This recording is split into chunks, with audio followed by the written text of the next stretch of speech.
What a vicious irony of a story it was. The boy was fairly young. I would say probably in his early 20s. He was in a hurry. And it took a lot of convincing for him to sit down and talk to me. He finally caved in. How old are you? Does that really matter? I thought you wanted to know what was in my bucket, not my age. I'm 22 years old, and before I let you know what's in my bucket, an explanation will make it easy for your readers to understand. You're going to publish this interview, right? I nod my head. He puts his bucket down and sits next to me. Renewing one's life can be refreshing, turning your ways to do what you know is right. There's one problem though. Right and wrong are subjective. Speak your truth, they say. That too is subjective. The truth is subjective. My truth is based on where I was raised, who raised me, and when I was raised.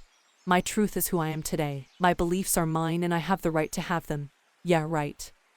The government took the place that religion had a hold on, and now the government is the Almighty God. Religion gave us the 10 Commandments. The government gave us the Constitution. And we all agree to respect what they entail. Back then and now, respectively.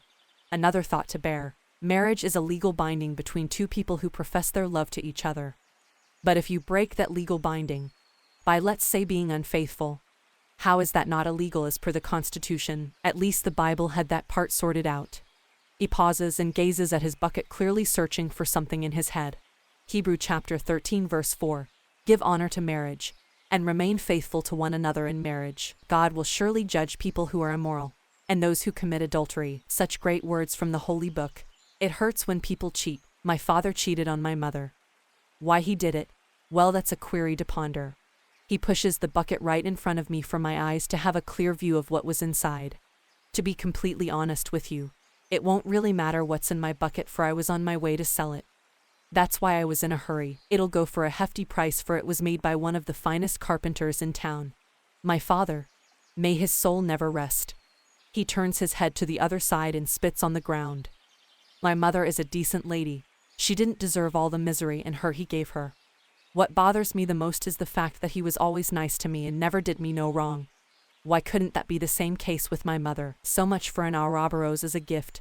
My father gave it to me on my 18th birthday. It was supposed to represent the cycle of life, death, and rebirth, a gift to welcome me to adulthood. This was supposed to be an introduction to the importance of life and family. I cherished it at first, but that was before I learned of the bad things he did to my mother. And now I want his gift no more. The guilt is too heavy on me to accept it. I could have easily burnt it, or even thrown it in a well and wished me and mother for something great and a prosperous future. But neither ashes nor a wish is going to put food on the table. So I concluded the best option was to sell it. He hides his face from me and wipes a tear with finesse, hoping I didn't notice it, for a man wasn't allowed to cry in those days. What a joke. It hurts to know that all my life I thought I had a father.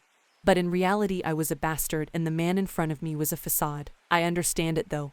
He learned everything he knew from his father, and his father from his father. Some people change with the times they exist in, and others stick to what they inherited from their parents.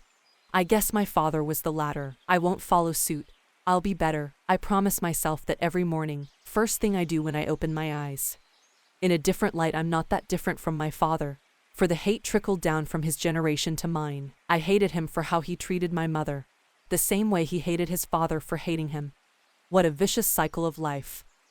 That's why I called his story a vicious irony.